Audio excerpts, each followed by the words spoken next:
વિદ્યાર્થી મિત્રો, પરમાણુ બંધારણ, હા, તમે જે શીખ્યા એ પરમાણુ કે જેને ઇલેક્ટ્રોન માઇક્રોસ્કોપ જેવા સાધનથી પણ જોઈ નથી શકાતો, અને એમાં અપરમાણ્વીય કણો કે જેનો એક પાર્ટ છે ઇલેક્ટ્રોન, પ્રોટોન, ન્યુટ્રોન, એમાં ઇલેક્ટ્રોનની શોધ વિશે તમે આ ચેપ્ટરમાં જાણ્યું. કેથોડ રેઝવાળા પ્રયોગ પ્રમાણે ઇલેક્ટ્રોન જે છે એ એટલો સૂક્ષ્મ છે, રાઈટ? અતિ સૂક્ષ્મ શબ્દ પર એની પાછળ નાનો પડે. તો એ ઇલેક્ટ્રોનનું વજન, દળ, એ પણ તમે શીખ્યા કે ભાઈ ઇલેક્ટ્રોનનું દળ આટલું છે. અચ્છા, ઇલેક્ટ્રોનનો વીજભાર પણ તમે શીખ્યા. તો તમારા મનમાં એક પ્રશ્ન થતો હશે કે સર, જે પરમાણુ જોઈ નથી શકાતો, જેને અત્યાર સુધી કોઈ જોયો નથી, એમાં પણ પાછું એનો અપરમાણ્વીય કણ એટલે ઇલેક્ટ્રોન, રાઈટ, એનું ચોક્કસ સ્થાન અને વેગ અનિશ્ચિતતાના સિદ્ધાંત પ્રમાણે જોયું આપણે, એ પણ ચોક્કસ નથી જાણી શકાતું. તો ઇલેક્ટ્રોનનું દળ કેવી રીતે ખબર પડી હશે કે આટલું જ એનું દળ હશે? કારણ કે પ્રોટોન, ન્યુટ્રોન તો થોડું કે વજન ધરાવે છે, ઇલેક્ટ્રોનનું તો વજન બિલકુલ નથી એની સાપેક્ષમાં, જેને નહિવત શબ્દ જ કહી શકીએ. અને છતાં પણ ઇલેક્ટ્રોનનું પરફેક્ટ દળ કિલોગ્રામમાં આપ જાણો છો તેમ નક્કી થયું. એ આંકડો આવ્યો, ઇલેક્ટ્રોનના વીજભારનો આંકડો આવ્યો, નિરપેક્ષ વીજભાર કુલમમાં, એ પણ આપ જાણો છો. તો આ કેવી રીતે આવ્યું? તો એનો શ્રેય જાય છે જે થોમ્સનને.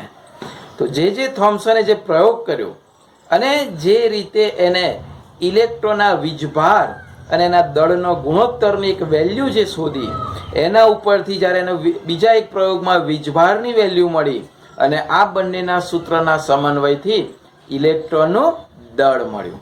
તો આપણે જોઈએ કે એ પ્રયોગ કેવી રીતે હતો અને એમાં કઈ કઈ બાબતો ધ્યાન રાખવાની છે. આપણે જોઈએ છીએ E/m નો ગુણોત્તર, એટલે કે ઇલેક્ટ્રોનનો વીજભાર અને દળનો ગુણોત્તર, જે થોમ્સને આપણને જણાવ્યો. આવી રીતે આ કેથોડ ટ્યુબ છે, જેને આપ જાણો છો, રાઈટ? કેથોડ ટ્યુબની અંદર આપણે જોયું હતું ને કે ભાઈ એ જે ટ્યુબ હતી આના કરતા જુદી આકૃતિ આપણે દોરી હતી, રાઈટ? અહીંયા જે હતો આ, એને આપણે કેથોડ તરીકે લીધેલા. આ એનોડ છે, એટલે કે અહીંયા આ પ્લસ અને આ માઇનસ કેથોડ. આપણે આવું પ્રયોગ જોયો તો યાદ હોય તો અહીંયા ઝિંક સલ્ફાઇડ પ્રસ્ફુરણ પડદો મૂક્યો હતો, right? High voltage, low pressure, અને ત્યારબાદ આમાંથી કેથોડ રેઝ નીકળતા હતા, જે પાછળથી ઇલેક્ટ્રોનનો પ્રવાહ એ નામ આપ્યું. તો અહીંયા આ એ જ પ્રયોગ છે જે થોમ્સને થોડું ડીપમાં કર્યો. તો અહીંયા કેથોડમાંથી જે રેઝ નીકળતા હતા એ રેઝ તમને ખબર છે કે સીધી લાઈનમાં ગતિ કરતા હતા, એ પણ જોયું આપણે. તો અહીંયા એનોડમાં છિદ્ર રાખવામાં આવ્યું. બરાબર? છિદ્ર એટલા માટે રાખવામાં આવ્યું કે એ કેથોડ કિરણો આગળ ગતિ કરી શકે. તો અહીંયા એનોડની અંદર છિદ્ર રાખવામાં આવ્યું. તો એ જે કેથોડ કિરણો હતા, જેને આપણે હવે ઇલેક્ટ્રોન તરીકે ઓળખીએ છીએ, એટલે ઇલેક્ટ્રોન જે પ્રવાહ હતો એ સીધી જ લાઈનમાં, તમને ખ્યાલ છે તો, ગતિ કરતો હતો. અહીંયા ઝિંક સલ્ફાઇડનો પડદો લઈએ, જેને પ્રસ્ફુરણ પડદા તરીકે ઓળખો છો તમે. તો અહીંયા સ્પાર્ક થશે, કારણ કે સીધી લાઈનમાં ગતિ કરે છે, એટલે કે એ જે છિદ્રમાંથી પસાર થયા, કેથોડથી એનોડ તરફ ગયા, એ ઇલેક્ટ્રોન જે ઋણ વીજભારિત છે એ પણ આપ જાણો છો.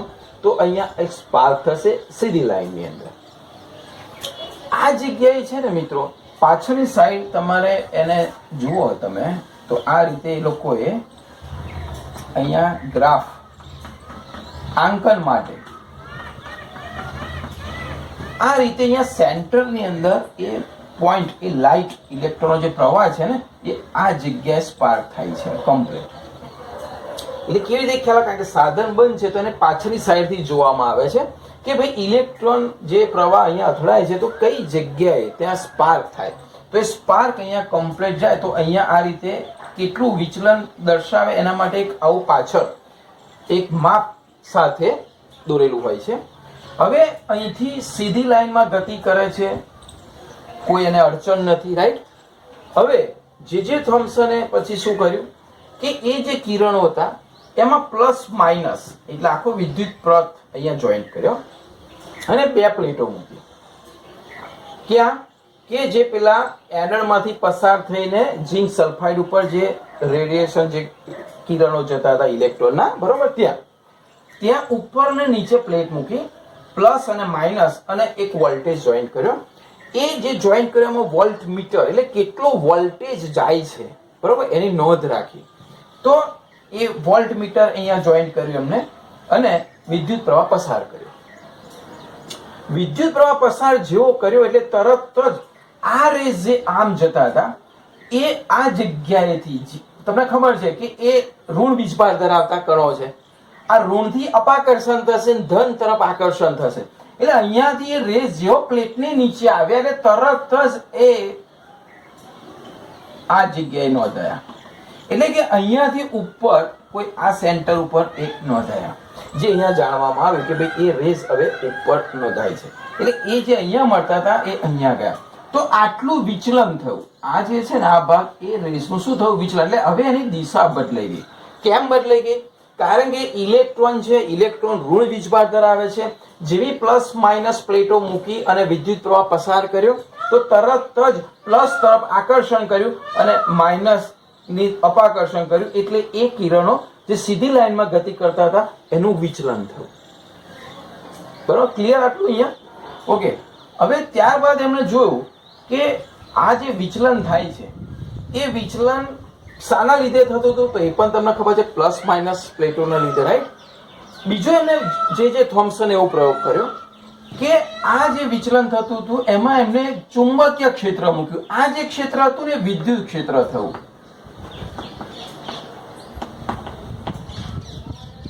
એટલે વિદ્યુત ક્ષેત્રમાં એમનું વિચલન થયું. બીજું કે એમને આ જ કિરણો જ્યાં ચાલતા ત્યાં ચુંબકીય ક્ષેત્ર એપ્લાય કર્યું. મિત્રો આ બહુ સમજવાનું છે તમારે.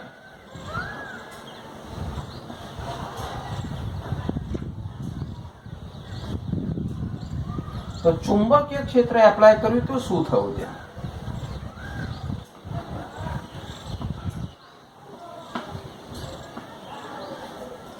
આ એન ધ્રુવ અને એસ ધ્રુવ. ચુંબકીય ક્ષેત્ર જ્યારે એપ્લાય કર્યું, તમને ખબર હશે ચુંબકીય ક્ષેત્ર જ્યારે પણ શીખ્યા હશો કે ચુંબકીય ક્ષેત્ર કયાથી કયા ધ્રુવ પર લાગુ પડે? એન થી એસ ધ્રુવ તરફ લાગુ પડે, રાઈટ? તો એન થી એસ ધ્રુવ તરફ ચુંબકીય ક્ષેત્ર લાગુ પડતું હતું. આ એન ધ્રુવ છે, એસ ધ્રુવ છે. એટલે એને એવી રીતે ગોઠવણ કરી કે ટ્યુબની આજુબાજુ બે ચુંબકીય ક્ષેત્ર મૂકી દીધા, એટલે એનએસ બે ધ્રુવ મૂકી દીધા. હવે આ પરિપથ પણ જોઈન છે, અહીંયા ચુંબકીય ક્ષેત્ર મૂક્યું. તો હવે શું થયું? તો જેવું ચુંબકીય ક્ષેત્ર મૂક્યું મિત્રો, ધારો કે એવું માની લો કે વિદ્યુત ક્ષેત્ર નથી, એવું માની લઈએ કે વિદ્યુત ક્ષેત્ર નહીં, માત્ર ચુંબકીય ક્ષેત્ર મૂક્યું. તો ચુંબકીય ક્ષેત્ર મૂકતા પેલી જે લાઈન હતી ને, જે સીધી લાઈનમાં ગતિ કરતી હતી ને, એ ક્યાં ગઈ? આ નીચે ગઈ, આ જગ્યાએ મળી. એટલે કે અહીંયા નીચે મળી. એન થી એસ ધ્રુવ તરફ જે એની ચુંબકીય ક્ષેત્ર રેખાઓ છે, જે બળ લાગે ચુંબકીય ક્ષેત્ર, રાઈટ? એમાં વિચલન નીચેની સાઈડ થયું. વિદ્યુત ક્ષેત્રમાં પ્લસ બાજુ થયું, આમાં નીચેની સાઈડ થયું. એ પણ કોઈક વખત આપણે જોઈશું, ટાઈમ મળશે તો, કે ભાઈ ચુંબકીય ક્ષેત્રમાં કેમ ઇલેક્ટ્રોન વિચલન કરે છે, રાઈટ? એ પછી જોઈશું. અત્યારે આપણે વાત કરીએ તો નીચે અહીંયા મળ્યું. હવે આ વિચલન ઉપર ને નીચે જે વિચલન થાય છે એને જે થોમ્સન એવું કહ્યું કે વિચલનની જે માત્રા છે એ કોના ઉપર આધાર રાખે?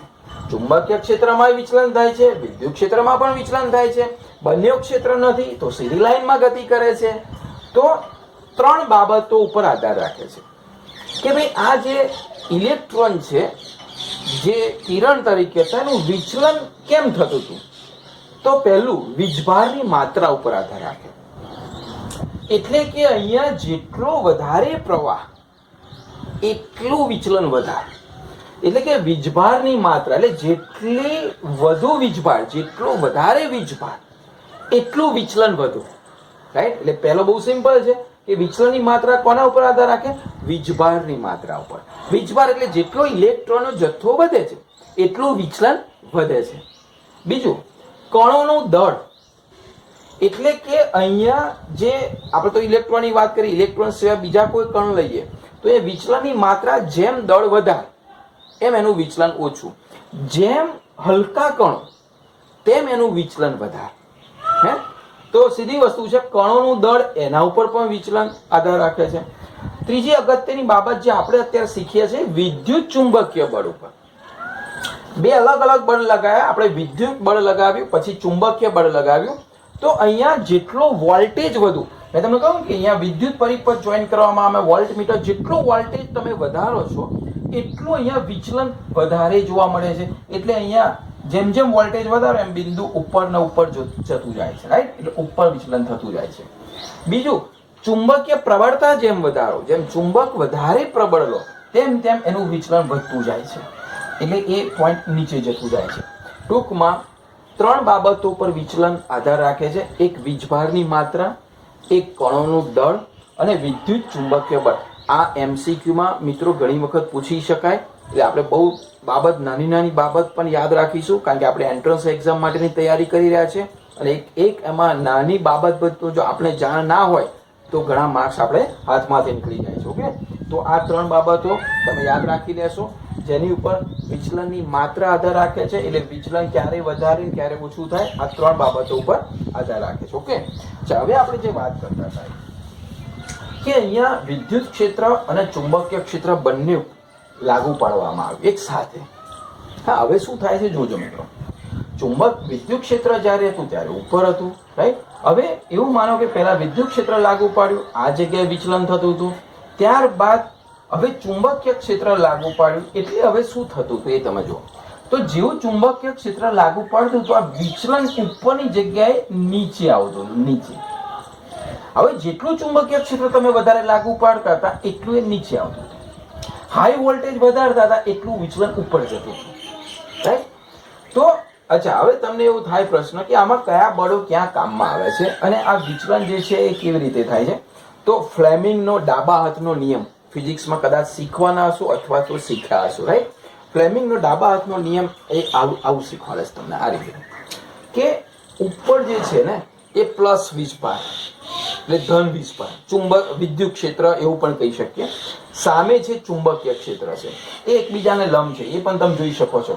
અહીંયા જે વિદ્યુત ક્ષેત્ર લાગુ પડે છે એ સામે એને કમ્પ્લીટ 90 અંશના ખૂણે ચુંબકીય ક્ષેત્ર લાગુ પડે છે. હવે ધ્યાન રાખજો મિત્રો, આ ત્રણે એકબીજાના 90. ફ્લેમિંગનો ડાબા હાથનો નિયમ એવું કહે છે કે આ જે છે એ ઉપર વિદ્યુત ક્ષેત્ર પ્લસ બાજુ લાગુ પડે છે, કમ્પ્લીટ 90 અંશના ખૂણે N થી S તરફ ચુંબકીય ક્ષેત્ર લાગુ પડે છે. હવે આ બે જ્યારે ક્ષેત્ર હોય અને એ ક્ષેત્રમાંથી જ્યારે કોઈ ચાર્જેબલ પાર્ટિકલ પસાર થાય તો એની વેલોસિટીની દિશા બતાડે છે. અહીંયા ચાર્જેબલ પાર્ટિકલ કોણ? એટલે કે ઇલેક્ટ્રોન. તો ઇલેક્ટ્રોનની દિશા બતાડે. આ ત્રણેય એકબીજાને લંબ હોય છે. હા, ધ્યાન રાખજો મિત્રો, આ ત્રણેય એકબીજાને લંબ હોય છે. હવે આપણે અહીંયા જોઈએ તો આ રીતે આકૃતિ આ 3D ડાયમેન્શનની અંદર જોઈએ તો ચુંબકીય ક્ષેત્ર આ દિશામાં છે, જો, રાઈટ? વિદ્યુત ક્ષેત્ર ઉપર દિશામાં બળ લાગુ પડશે, ચુંબકીય બળ આ દિશામાં હશે અને ઇલેક્ટ્રોન જેટલો પ્રવાહ જે છે એનો વેગ આ દિશામાં હશે, જો. એટલે આ રીતે જોઈએ તો આ ઉપર આ બાજુ ચુંબકીય ક્ષેત્ર લાગુ પડે અને વેગ આ દિશામાં હશે, રાઈટ? તો ફ્લેમિંગના ડાબા હાથના નિયમ પ્રમાણે તમે ફિઝિક્સમાં શીખશો. અચ્છા, તો હવે આ પ્રયોગ જ્યારે થયો ત્યારે મેં તમને કહ્યું વિદ્યુત ક્ષેત્ર ઉપર લઈ જાય છે, ચુંબકીય ક્ષેત્રને નીચે લઈ જાય છે.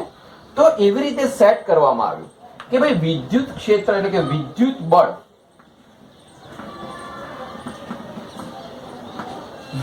બળ જે લાગુ પડે છે, બરોબર, આપણે એને આવી રીતે પણ નામ આપીશું EE, બરોબર, ઇઝ ઇક્વલ ટુ ફોર્સ નામ આપીએ, ચલો FE નામ આપીએ, એટલે ઇલેક્ટ્રિકલ ફોર્સ, બરોબર, વિદ્યુત બળ. હવે આ જે અહીંયા ઉપરથી વિચલન થતું હતું એને વિદ્યુત ક્ષેત્રની અંદર રાખીને જે ઉપર વિચલન થતું હતું, હવે ચુંબકીય ક્ષેત્રની પ્રબળતા એટલી વધારવામાં આવે છે કે આ જે વિચલન છે એ વિચલન ધીમે ધીમે સીધી લાઈનની અંદર જ્યાં પહેલા આ બે નતા અને જ્યાં સ્પાર્ક થતું હતું એ જ જગ્યાએ ફરી સ્પાર્ક થાય ત્યાં સુધી ચુંબકીય ક્ષેત્ર વધારવામાં આવે છે, એટલે કે ચુંબકીય પ્રબળતા વધારવામાં આવે છે, એટલે કે ચુંબકીય બળ વધારવામાં આવે છે, રાઈટ? એટલે એ ચુંબકીય બળની વાત કરીએ તો લગભગ વિદ્યુત બળ જેટલું જ આ ચુંબકીય બળ થઈ જાય, રાઈટ? વિદ્યુત બળને લીધે વિચલન થતું હતું હવે એને સીધી લાઈનમાં ક્યારે થાય? આ વિદ્યુત બળ જે છે એના જેટલું ચુંબકીય બળ લગાડો તો પેલું વિચલન સીધી લાઈનમાં પાછું આવી જાય. તો વિદ્યુત બળ બરાબર ચુંબકીય બળ, એટલું ચુંબકીય બળ તમારે જનરેટ કરવું પડશે. તો એનો મતલબ એવો થયો Fe આ પણ બળ છે જેને આપણે મેગ્નેટિક ફિલ્ડ કહીશું, આ ઇલેક્ટ્રિક ફિલ્ડ કહીશું. એટલે Fe ઇલેક્ટ્રિક ફોર્સ અને મેગ્નેટિક ફોર્સ, બરાબર. આપણે અત્યારે આ રીતે લઈએ એટલે વિદ્યુત બળ બરાબર ચુંબકીય બળ થાય ત્યાં સુધી પ્રયોગ કરવામાં આવ્યો. અને હવે આપણે જોઈએ કે ભાઈ એના લીધે આપણને કેવી રીતે E/me નો ગુણોત્તર મળે છે. ત્યાંના પછી જોઈએ.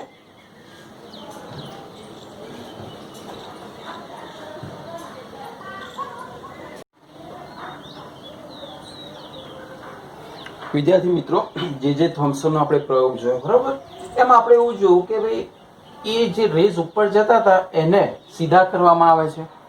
ક્યારે થાય છે? જ્યારે ઇલેક્ટ્રિક ફોર્સ અને મેગ્નેટિક ફોર્સ બંને સેમ થાય છે ત્યારે. ઇલેક્ટ્રિક ફોર્સ એટલે ઇલેક્ટ્રિક ફોર્સ અને મેગ્નેટિક ફોર્સ બંને સમાન થાય છે. હવે તમે ફિઝિક્સમાં શીખ્યા હશો અથવા તો શીખવાના હશો કે ભાઈ કોઈ પણ વિદ્યુતીય જે ફોર્સ છે, ઇલેક્ટ્રિકલ ફોર્સ, એ કેટલો હોય છે? તો એનું જે ક્ષેત્ર હોય છે, ફિલ્ડ, જેને કહેવાય મેગ્નિટ્યુડ ઓફ ઇલેક્ટ્રિકલ ફિલ્ડ, એને જે વીજભાર છે, બરાબર, ઇલેક્ટ્રોન ચાર્જ છે અથવા તો કોઈ પણ કણનો ચાર્જ છે એના વડે ગુણવામાં આવે છે. એટલે કે E અને કેપિટલ E. આ E જે છે વિદ્યુત ક્ષેત્ર બતાડે છે, જે આપણને ખબર છે કે કેટલા વોલ્ટેજ પ્રમાણે વિદ્યુત ક્ષેત્ર ઉત્પન્ન થયું છે, અને આ E છે, રાઈટ. એટલે Fe જે છે એનું મૂલ્ય છે E અને E. સામે મેગ્નેટિક ફોર્સ કેટલો હોય છે? તો મેગ્નેટિક ફોર્સ પણ તમે ફિઝિક્સમાં શીખવાના છો. ચાર્જ, બરાબર, જે કંઈ કણ છે એનો ચાર્જ છે, એ ચાર્જની વેલોસિટી છે, એનો વેગ છે, અને ચુંબકીય ક્ષેત્ર છે, રાઈટ. તો એ ત્રણેયનો ગુણાકાર છે એટલે એ તમને મેગ્નેટિક ફિલ્ડ બતાડે છે. એટલે અહીંયા B ને ચુંબકીય ક્ષેત્ર લઈશું, ઇલેક્ટ્રિકલ ફિલ્ડ લઈશું, બરાબર, અને આ E, V અને B એટલે કે મેગ્નેટિક ફિલ્ડ હશે. એટલે આ બંને બળના સૂત્ર છે જે ફિઝિક્સમાં તમે શીખવાના છો. ઓકે. અચ્છા, બંને સરખા છે એટલે આ બંને ફોર્સ સરખા થવાના. તો બંને સરખા થશે એટલે E નહીં ખબર પડે. અચ્છા, બીજું, આ જે ફોર્સની વાત છે ને મિત્રો, જે વિદ્યુત ક્ષેત્ર, એમાં E તમને ખબર છે કારણ કે વોલ્ટેજ તમને ખબર છે કેટલા વોલ્ટેજથી કેટલું વિદ્યુત ક્ષેત્ર ઉત્પન્ન થાય, પણ ચાર્જ તો ખબર નથી, ઇલેક્ટ્રોનનો કેટલો ચાર્જ તો ખબર નથી આપણને, એટલે એ નથી ખબર. ઓકે, ચલો. અહીંયા મેગ્નેટિક ફિલ્ડમાં એનું ક્ષેત્ર ખબર છે, વેગ ખબર છે, વેગ ખ્યાલ આવી જશે. એમાં પણ ચાર્જ નથી ખબર, કોઈ વાંધો નહીં, કારણ કે અહીંયા આગળ સૂત્રમાં મૂકશો તો ચાર્જ તો ઉડી જાય છે. તો અત્યારે શું થશે?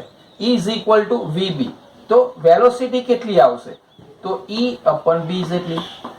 આના સૂત્રને હમણાં આગળ ઉપયોગ કરીશું આપણે, બરોબર. ફરીથી આટલું સમજી લો. Electrical force = magnetic force. Electric force કેટલો તમને ખબર છે, મેગ્નેટિક ફોર્સ ખબર છે, ચાર્જ ઉડી જાય છે કારણ કે સેમ છે. તો વેલોસિટી = E/B. બરાબર, બંને ક્ષેત્રનો ગુણોત્તર આવ્યો. ઓકે, એ હમણે એક બાજુ મૂકીએ.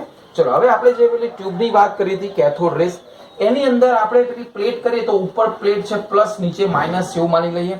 મેગ્નેટિક ફિલ્ડ પણ એપ્લાય કરીએ છીએ. હવે એમાં શું ડિફરન્ટ આવે જોઈએ? ધારો કે કોઈ ફિલ્ડ નથી તો એ જે કણ અથવા ઇલેક્ટ્રોનનો પ્રવાહ છે સીધો જતો હતો, રાઈટ. આપણે યામમાં ડિવાઈડ કરીએ તો એવું થાય. અને આપણે y યામ લઈ લઈએ અને આપણે x યામ લઈ લઈએ. ઓકે, તો અહીંયા જે કણ હતો એ સીધો ઇલેક્ટ્રોન જે ચાર્જ છે કણ સીધો x ઉપર મધ્ય બિંદુએ છેદતો હતો. પરંતુ ફિલ્ડ જ્યારે લાગુ પડે છે ત્યારે હવે ઉપર પ્લસ ને માઇનસ ફિલ્ડ છે એવું માનીએ કે જ્યાંથી પ્લેટ શરૂ થાય છે ત્યાંથી શરૂ કરીને જ્યાં સુધી કણ છે એને આપણે નામ આપી દઈએ અંતરને x. થોડુંક ફિઝિક્સ ઉપર જઈએ છીએ આપણે, ત્યાં ફિઝિક્સના જેવો ટોપિક છે, x નામ આપી દઈએ. ઓકે, હવે અહીંયા પ્લેટ જ્યાં શરૂ થાય ત્યાં તો y જે છે આપણે y સ્ટાર્ટ થાય છે એટલે અહીંયાથી એનું ડાયવર્ઝન થાય છે, આ રીતે વિચલન થાય છે, રાઈટ. હવે આ જે વિચલન થાય છે આ એને આપણે y આપી દઈએ કારણ કે y અક્ષ ઉપર છે, રાઈટ, ઉપર. આ x અક્ષ ઉપર છે. y જેટલું આ વિચલન બતાડે છે, પણ જ્યારે સ્ટાર્ટ કરીએ છીએ ત્યારે અહીંયા y 0 છે. જો જ્યારે સ્ટાર્ટ કરીએ છીએ આ પ્લેટ શરૂ થશે, જ્યાંથી એ ફિલ્ડ સ્ટાર્ટ થશે ત્યારે એનું વિચલન થશે, ત્યાં સુધી તેનું વિચલન છે નહીં, એટલે અહીંયા y 0 છે. પછી અહીંયા y વધતો જાય છે. હવે આ બાજુ જ્યારે જાય છે તો ઉપર હોય કે આ રીતે હોય, એ વેગ છે એવું માની લે, વેલોસિટી છે, જે ચાર્જેબલ પાર્ટિકલ છે એની વેલોસિટી છે. હવે એ વેલોસિટી ઉપર y તરફ, અહીંયા સ્ટાર્ટિંગમાં y0 છે ને, તો આ જગ્યાની વેલોસિટી ઉપર તરફ 0 હશે, કારણ કે કઈ અક્ષ ઉપર જઈ રહ્યો છે ત્યારે x અક્ષ ઉપર જઈ રહ્યો છે. પછી x ની જગ્યાએ વેલોસિટી કઈ બાજુ જાય છે? y ઉપર, કારણ કે સદિશ રાશિ છે એટલે આપણે ખાસ યામ દર્શાવવા પડે. ઓકે, હવે ખાસ ધ્યાન રાખજો, અહીંથી અહીંયા સુધી જે પહોંચે છે, જેવું x નું અંતર છે એનો આપણે સમય લઈ લઈએ t, રાઈટ? એટલે આ સમય છે, આ અંતર છે, અને y છે વિચલન બતાડે છે. આ ત્રણે ત્રણ પછી સમજી લો x, y અને t શું છે એ તમે ખ્યાલ હશે, રાઈટ? હવે જો y દિશામાં ફોર્સ, કારણ કે ફોર્સ જે થાય છે ઉપર વિચલન થાય છે, એટલે કે y દિશામાં જે ફોર્સ ઉત્પન્ન થાય એટલે ઉપરની સાઈડ, એ કયો હતો? Electrical force, right? Plus minus જે પ્લેટો લગાવી હતી એ ઇલેક્ટ્રિકલ ફોર્સ હતો, અને એ વિચલન થતું હતું. કેટલું વિચલન થતું હતું એ લોકો માપે છે, રાઈટ? પ્રયોગ દરમિયાન. તો y દિશામાં જે ફોર્સ છે કેટલો? તો ઈ જેટલો. કેમ? કારણ કે એ y દિશામાં ઉપર ફોર્સ કોણ કરે છે? Electrical force. અને ઇલેક્ટ્રિકલ ફોર્સ એટલે Fe એ કેટલો હતો? સ્મોલ e અને કેપિટલ e નો ગુણાકાર હતો. અચ્છા, હવે બળની વાત કરીએ કે ભાઈ કેટલું બળ લાગે. બળ ઉપરથી આપણે પ્રવેગ શોધે. બળ એટલે તમને ખબર છે, 9મા 8મા ધોરણમાં શીખી ગયા, F = ma. આપણે તમે કદાચ આવું પણ યાદ રાખ્યું છે, ફતેહસિંહની માં. હા, ફતેહસિંહની માં એટલે F = ma. તો આના ઉપરથી એ કેટલું આવે? તો એને સૂત્ર કરતા બનાવો તો F/m પ્રવેગ, રાઈટ? હવે આ F જે છે એ ફોર્સ કેટલો y દિશામાં લાગે છે અહીંયા મૂકી દઈએ તો એ કેટલો આવશે? તો A = F એટલે કે E/m જેટલો આવશે. ક્લિયર? બહુ સિમ્પલ છે, ફિઝિક્સના સિમ્પલ સ્ટેપ છે. પ્રવેગ પણ તમે શીખી ગયા છો, બળ પણ શીખી ગયા છો, ફોર્સ પણ ફિઝિક્સમાં અથવા તો શીખવાના છો, રાઈટ? અચ્છા, હવે આ એક બાબત અને એક બાજુ મૂકીએ, આપણે પ્રવેગ શોધ્યો. હવે આ આકૃતિ બરોબર જુઓ, y x અક્ષ ઉપર છે. તમે જ્યારે વેગ, પ્રવેગ અને ઝડપ જ્યારે શીખ્યા હતા 8મા 9મા ધોરણમાં, ત્યારે તમે આવા સમીકરણ પણ લાવ્યા છો, વેગિત પ્રવેગિત ગતિના, રાઈટ? તો એ સમીકરણ પ્રમાણે તમને એ પણ ખબર છે કે x = vt. v એટલે વેલોસિટી, t એટલે સમય, રાઈટ? કેટલા સમયમાં કેવી રીતે વેલોસિટી પ્રમાણે x નું સ્થાન મળે છે. તો x = vt એ તમે જાણો છો આપ. અચ્છા, x = vt, તો વેગ કેટલો થશે? બરોબર, તો વેગ થશે x/t, રાઈટ? x/t. ચલો, t કેટલો થશે? તો x/v. બીજું સમીકરણ થશે, t કેટલો થશે? તો x/v, વેગ જેટલો, રાઈટ? અચ્છા, આ અંતર ખબર છે તમને. વિચલન કેટલું થયું એ પણ આપણે જાણીએ છીએ પ્રયોગના અંતે. સમય પણ જાણીએ છીએ આપણે, રાઈટ? ઓકે. y બરાબર, એ પણ સમીકરણ ખબર તમને, y બરાબર 1/2 at² + vit. પરંતુ મિત્રો અહીંયા તમે જુઓ તો આ vi એટલે શરૂઆતનો વેગ, જ્યારે સ્ટાર્ટ સમય થાય છે, જ્યારે 0 છે ત્યારે. એકચ્યુઅલી તે વખતે મેં તમને કહ્યું y0 છે એટલે વેલોસિટી y અક્ષ ઉપર 0 છે, એટલે આ પદ આખું 0 થઈ જશે. એટલે આ પદ નહીં લખીએ તો પણ ચાલશે, રાઈટ? એટલે આ પદ આપણે નથી લખતા. તો y = 1/2 at², એ સમીકરણ આવશે, રાઈટ? હવે અહીંયા આપણે a ની કિંમત મૂકી દઈએ તો y = 1/2 at². અહીંયા ફરીથી હું લખું છું સમીકરણ નવેસરથી એટલે તમને ખ્યાલ આવે. y = 1/2 at². ચલો, a ની કિંમત તમને ખબર છે, તો a બરાબર એટલે અહીંયા લખીશું 1/2. a એટલે E/m, રાઈટ? અને t² એટલે અહીંયા t² છે. ફરીથી 1/2 at², તો અહીંયા a ની કિંમત મૂકી આપણે અને અહીંયા t² મૂક્યો. હવે t ની વેલ્યુ પણ ખબર છે, જો આપણે આગળ જોઈએ x/v. તો અહીંયા y બરાબર 1/2 x/v મૂકી દઈએ એટલે કે E/m. અહીંયા E, t ની વેલ્યુ છે x/v એટલે કે x² / v², એટલે વેગનો વર્ગ. હવે આપણે y ખબર છે 1/2 અચળ સંખ્યા છે, રાઈટ? ઈ ફિલ્ડ છે એ પણ ખબર છે, એક્સ ખબર છે, વી ખબર, આ બે ખબર નથી આપણને, કારણ કે જે કણ છે એનું દળ ખબર નથી, રાઈટ, અને કારણ કે ઇલેક્ટ્રોન દળ ખબર નથી અને એનો ચાર્જ પણ ખબર નથી, તો એને સૂત્ર કરતા બનાવીએ તો ઈ અપન એમ, ચલો ઈ અપન એમ ને સૂત્ર કરતા બનાવો તો 2 ઉપર જશે, y છે જ, ચલો v સ્ક્વેર ઉપર, નીચે કોણ આવશે, x સ્ક્વેર આવશે, ફરીથી જોઈ લઈએ, ચલો 2 અહીંયા ગયા એટલે 2y, v સ્ક્વેર ઉપર ગયા, em તો આ બાજુ છે જ, અચ્છા e રહ્યો અને આ e અહીંયા છેદમાં આવશે, તો ફરી ક્લિયર કરી દઈએ, em ને ત્યાંના ત્યાં રાખીએ એ 2v સ્ક્વેર ઉપર જશે અને x સ્ક્વેર e નીચે આવશે, એટલે e અપન m બરાબર આવું એક ઇક્વેશન થયું, રાઈટ. અચ્છા હવે આપણે v ની કિંમત મૂકી દઈએ, જો v ની કિંમત આપણે ઉપરથી લીધેલી છે તો v ની કિંમત મૂકી દઈએ તો ઉપર 2y, v ની જગ્યાએ મૂકીએ v સ્ક્વેર છે એટલે e સ્ક્વેર b, એટલે ઉપર આવશે e સ્ક્વેર, બરાબર, અને છેદમાં b એટલે b છેદમાં લઈ જઈએ છીએ આપણે, એટલે x સ્ક્વેર, આ તો e છે જ, અને નીચે આવશે b સ્ક્વેર, આપણે b ની કિંમત મૂકીએ અહીંયા, રાઈટ. હવે આ e સ્ક્વેર e ઉડી જશે તો શું થશે, તો e અપન m is equal to 2ye, 2ye x square b square. હવે મિત્રો તમને એની વેલ્યુ જે છે એ તમને એક્ઝેક્ટલી એ તમે જાણો છો 1.75 882 into 10⁻11 કુલમ અપન કિલોગ્રામ. આ વેલ્યુ એટલી તમે ખાલી ટેક્સ્ટ બુક ની અંદર આપેલી છે કે ભાઈ પ્રયોગના અંતે આટલી વેલ્યુ એની આવે છે. આ કેવી રીતે આવી વેલ્યુ? બહુ સિમ્પલ. પ્રયોગના અંતે જે આ સૂત્ર આવ્યું ને એ E અપન M નું જે આ સૂત્ર આવ્યું, આ બધી જ વેલ્યુ પ્રયોગમાં પ્રાયોગિક રીતે માપી શકાય છે. 2y, y એટલે કેટલું વિચલન હતું, બરોબર, એ માપી શકાય. ફિલ્ડ માપી શકાય. E એટલે કયું ફિલ્ડ હતું, વિદ્યુત ક્ષેત્ર, કેટલા વોલ્ટેજ લાગુ પડે એના ઉપરથી માપી શકાય. x અંતર પ્લેટનું કેટલું છે એ માપી શકાય. અને B એટલે મેગ્નેટિક ફિલ્ડ માપી શકાય. એટલે બંને ફિલ્ડ તમે માપી શકો અને આ બધા જ આંકડા તમને ખબર છે. તો આ બધા આંકડાનો જવાબ મૂકી દો તો એકમ સાથે 1.75 × 10⁻11 કુલમ પ્રતિ કિલોગ્રામ. એટલે તમને આ કોની વેલ્યુ મળી ગઈ? EM ની વેલ્યુ મળી ગઈ. અને આ E/m એટલે કોણ? તો જે પાર્ટિકલ પેલી ટ્યુબમાં ફરતો હતો, જતો હતો, ગતિ કરતો હતો, બરોબર, સીધી લાઈનમાં, પછી વિચલન થયું, એ પાર્ટિકલ છે. તો આવી રીતે તો બધા પાર્ટિકલનું શોધાય, ઇલેક્ટ્રોન, પ્રોટોન, રાઈટ. તો અત્યારે આપણે જે થોમ્સને જોઈએ E અપન M ની વેલ્યુ આવી આ.